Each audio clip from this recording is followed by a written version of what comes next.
A very good evening. It's another beautiful Wednesday on Gttv Newsday. We are broadcasting to viewers in the Gambia and around the world. We begin with the top stories. President Adama Barrow on Tuesday received agriculture experts from United States who are in the country to help diversify the agriculture into mechanic. Hundreds of river travelers have been speaking out their concerns after the Gambia ferry service took both ferries out of service for maintenance. Attack Gay has wowed fans with a spectacular performance in his put-in concert. The lead singer of Morgan Heritage, Peter Morgan, has died at age 46. In internationals, Nigeria has imposed annual levy on expertise workers amid biting economic challenges. Guinea's junta has appointed former opposition leader Mamadou Wuri Ba as new prime minister. Those are the headlines and more details in the news just after the short commercial break.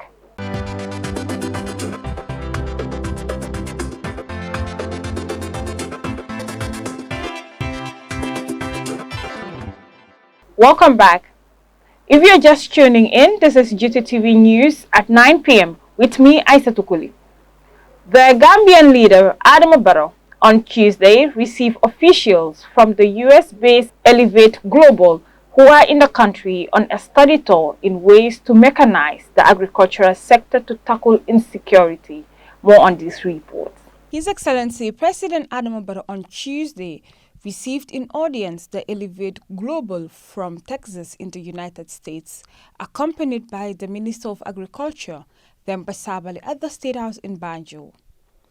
The team, which consists of experts in rice agriculture, is in the country for an assessment of the national agenda of the ministry and the government on how to mechanize the agricultural sector, which is rice self-sufficient for the Gambia, on how to develop the rice value chain. After a closed-door meeting with President Barrow, the Minister for Agriculture, Demba Sabali, shared summary of the meeting with the media of the plan and how to empower young people into agriculture by using latest technologies for growth. Mechanization, and youth involvement. Our farmer population is aging, and I think every Gambian knows that. And the only sustainable way to continue production and productivity is what do we do to entice the youth, the young people of this country, to be agriculturists. And the surest way is to reduce drudgery on the land. And the way to reduce drudgery is mechanization.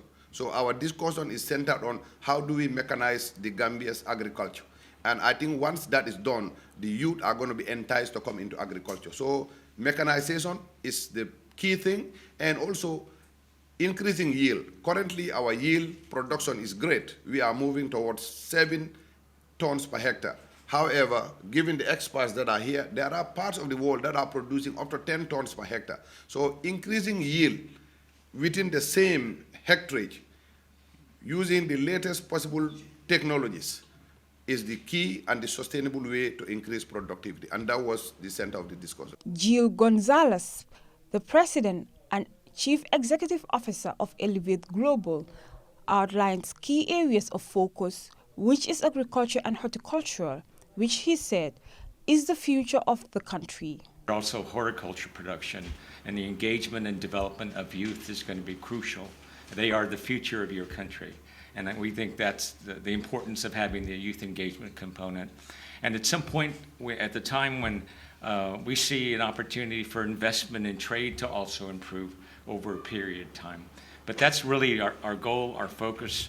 We'll be back. We also have partners in Korea that we're talking to about resource development in the areas of agriculture, in the areas of also ICT, which be kind of integrated into agriculture, and also entrepreneurship. It'll be another component we'll look at as well. The team is expected to meet with all stakeholders, including the University of the Gambia, officials of the Ministry of Fisheries, Environment, and NGOs, and have a conducted field tour of rice fields, talk to farmers for a proper formulation so Gambia can be rice self-sufficient.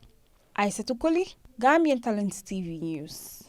Trouble continued to build up for hundreds of passengers on Monday after both breakdown ferries were abruptly taking out of service, forcing travelers with no option but to opt for boat journeys, whose sailors double up fares. This followed last week's unfortunate situation after the same ferries were broke down late Thursday evening, which forced scores of travelers to either abandon their journey or join the wooden boats. Our reporter Fatu Baji was at the Banjul docking ports to sound the reactions of the desperate passengers, who include women and children.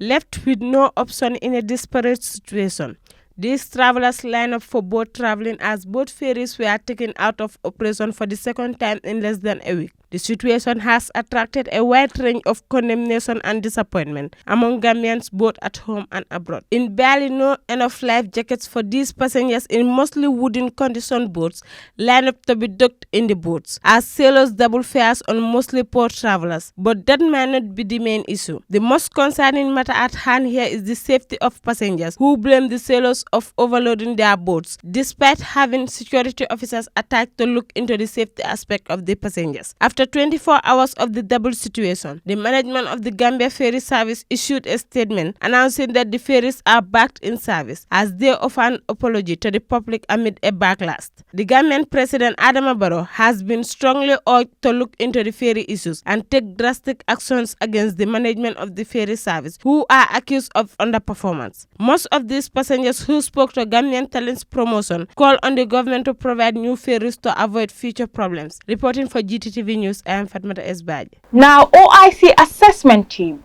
was at the presidency to have first-hand information of the progress made for the forthcoming summit in May this year. The government has been ramping up work to meet the deadline after several times of postponing the summit. More on this report. His Excellency President Adama Barrow on Tuesday hosted the OIC assessment team led by the Assistant Secretary General for Political Affairs, His Excellency Ambassador Yusuf Aldobe, with his team at the State House in Banjul. The theme is in the Gambia to discuss and have first-hand information of the progress made for the forthcoming Islamic Summit in May this year.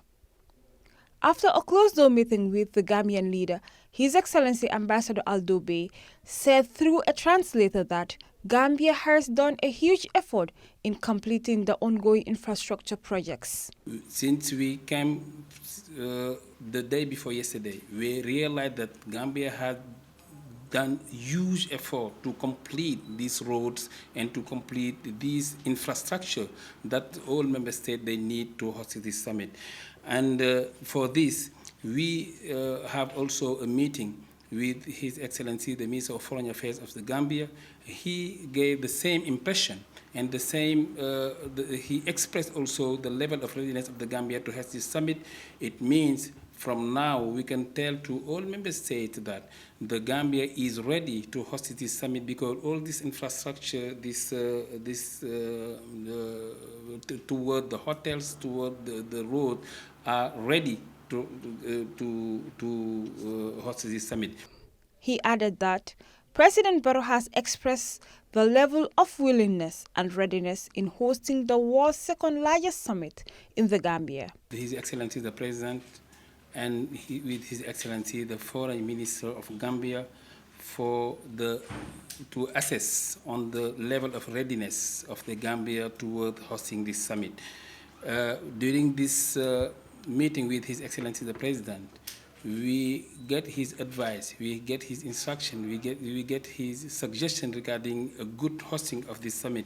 And we told to His Excellency the President that yesterday we had a site visit to take stock on what has been done for the road especially and for the hotel and the conference hall. The Gambia is expected to host the world's second largest summit of world leaders in the Gambia in May after the postponement of the 2019 summit. Aissatou Koli, Gambian Talents TV News. Gambian rapper Abdoulaye Atta has wowed his fans as soon as he took onto the stage to perform during the Putin concert. The rapper's fans groove along with him in an electrifying mood as they sang along with him on almost every single he performed. Jaina Baba prepares this report. Smartly dressed in his white costume, Attack was welcomed historically onto the stage in a colorful cage styled with exceptional fireworks, as dozens of fellow artists, including Jizzle, who just stunned the music fans a week ago after pulling a huge crowd described to be one of the best shows held at City. He started his music career immediately after graduating at SOS Senior Secondary School, while he was on the G level for a while with energy pumping rap similar to By Babu. A collab between the two ensued titled Badujak. The first video track under the Team G Music hit rooftop on local tales and radios. In the hit-making vibe, Attack compared himself to Gambia's soul standout international boxer Badujak in a compelling ego-trapping track that would later fetch him an award at the annual Gambia Music Awards, known to most as Wassa Halat Awards, coming at the turn of every year. He is a multiple award winner. His recent show was successful. Congratulations again. However, critics said that the rapper's Putin concert got so many things right and so many things wrong, which thought was oversight or probably overconfidence. According to them, the Putin concert had the potential to pull out a huge crowd compared to Boom concert, maybe ever more, but what happened? Adding that apart from the rapper's press conference, which was done days prior to the concert, Attack wasn't seen anywhere on an interview, neither talking about the event. We only saw a few TikTokers trying to hype the event a few days before the show. Reporting for Gttv, I am Jenna Baba. The reggae community has been reeling after sad news of passing of Peter Anthony Morgan, lead singer of the popular reggae band Morgan Heritage, that he founded with his 4 siblings, was announced on Sunday at age 46. The family asked for privacy and thanked people in advance for their love and support. The statement posted on social media did not share a cause of death. Morgan, known as Peter, was the son of renowned Jamaican reggae singer Darren Morgan, Modula Minjob reports. The death of Peter Anthony Morgan, the lead singer of the reggae band Morgan Heritage, a Grammy Award-winning group that was formed by children of the singer Denroy Morgan and came to be known for its varied influences and tight vocal harmonies, on Sunday sent a shockwave in global music, especially the reggae family. He was 46 as his family confirmed his death in a statement on the band's social media platforms. Mr. Morgan, known as Peter, started Morgan Heritage with 7 of his siblings in the 1994. The band later became acquainted for some early albums including Protect Us Jah 1997 and Don't Have It Dread 1999. Morgan Heritage worked with Bobby Digital, one of Jamaica's most influential producers. Before a show at New York City's Irving Plaza in 1999, a New York Times music critic wrote that the band holds onto the 1970s reggae traditions of harmony singing the thoughtful messages. But Morgan Heritage was more than a throwback to an older era of reggae. AllMusic.com described its sounds as a blend of elements of roots, reggae lovers, rock, soul, R&B, and calypso, gospel club, and on occasion funk and dancehall. Several Morgan Heritage albums had deep runs on the Billboard reggae charts. One of them, Strictly Roots, won for Best Reggae Album of the Year at the 2015 Grammy Awards. The band's album Avracadabra was up for the same award 2 years later, but lost out to Stone Hill by Damian Marley, a son of Bob Marley. Information about Mr. Morgan's survivors was not immediately available. His family statement described him as a husband, father, son, and brother. Peter Anthony Morgan was one of more than 24 children of Denroy Morgan, a reggae star who was born in Jamaica and died in 2022. Peter Morgan and some of his siblings were educated in Springfield, Mass.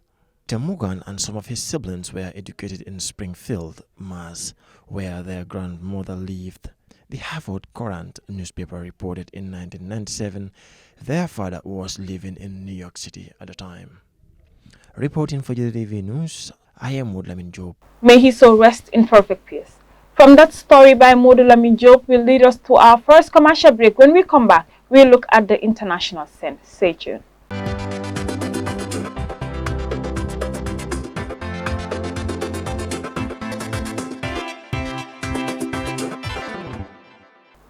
Guinea's military junta has appointed the former opposition leader Mamadou Wuriba prime minister a week after it abruptly dissolved the government. His appointment comes amid growing dissatisfaction with the junta. 2 people were killed on Monday after police clash with protesters during a nationwide worker strike. More on this report. Trade unions have been demanding lower food prices as Guineans struggle with the high cost of living.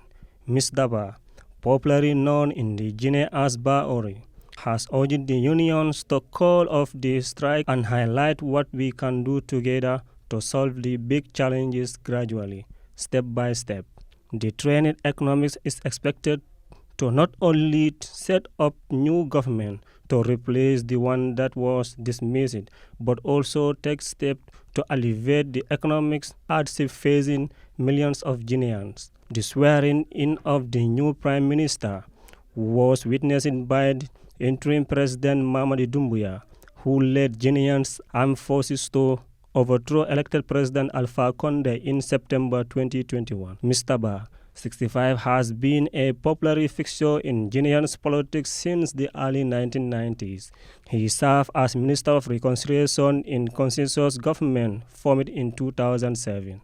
He spent 4 years in exile in France after he was implicated in a 2011 attack on President Condé's home, but returned home in 2016 after the president pardoned him. Guinea is expected to hold elections to restore democratic rules in 10 months when the 24-month transition period set by the junta and regional bloc ECOWAS expire. Reporting for Gttv News, Ailam San. Now, Nigeria has imposed a mandatory annual levy for organizations employing expatriate workers, requiring them to pay $15,000 for a director and $10,000 for categories. The move is meant to encourage foreign companies to employ more Nigerian workers. Staff of diplomatic missions and government officials are exempted. Fatuju files in this report. President Bola Tinubu has warned that the levy should not be used to frustrate potential investors. He spoke while launching the Expatriate Employment Levy (EEL) handbook on Tuesday, adding that the government was expecting to improve revenue and indigenization. He said that its aim was to blunt employment opportunities between Nigerians and expatriates. The goal is to close wage gaps between expatriates and the Nigerian labor force while increasing employment opportunities for qualified Nigerians in foreign companies in the country. He said he expected the implementation of the program to be clear to achieve its objectives. There are more than 150,000 expatriates in Nigeria, according to local media citing data from the Interior Ministry. They mostly work in the oil and gas, construction, telecommunication, and hospitality sectors. The move comes as Nigeria is experiencing worst economic crisis in a generation, which has led to widespread hardship and anger in recent months. Labor unions and government workers on Tuesday held demonstration to protest against economic hardship. Mr. Tinubu acknowledged that Nigerians were going through a difficult period. He said efforts were being made to improve the country's finance and grow the economy. The levy applies to employees who work for at least 183 days in an year. The same imposes fines of up to 3 years and jail terms of up to 5 years for a person or organizations that do not comply, including failure to provide accurate information. The Nigerian Immigration Service will be responsible for enforcing the levy. Local media quote Interior Minister Olumuyibi Tinubu Oje as saying that it was to be operated on a public-private partnership model between the government to immigration service and a private firm. Fatou Diouf, Gambian Talents TV. That's all we have for you in this news bulletin. But before we take a leave of you, let's recap the main top stories once again. President Adama Barrow on Tuesday received agriculture experts from United States who are in the country to help diversify the agriculture into mechanic. Hundreds of river travelers have been speaking out their concerns after the Gambia ferry service took both ferries out of service for maintenance. Atagay has wowed fans with a spectacular performance in his put-in concert. The lead singer of Morgan Heritage, Peter Morgan, has died at age 46. In internationals, Nigeria has imposed annual levy on expertise workers amid biting economic challenges. Guinea's junta has appointed former opposition leader Mamadou Wuri Ba as new prime minister. Well, that's it from our news bulletin tonight. I have been your presenter in this news bulletin. Do have a restful night and keep following Gttv for more news and fascinating programs. Until then, do have a peaceful night. It's a bye from me and the entire production team.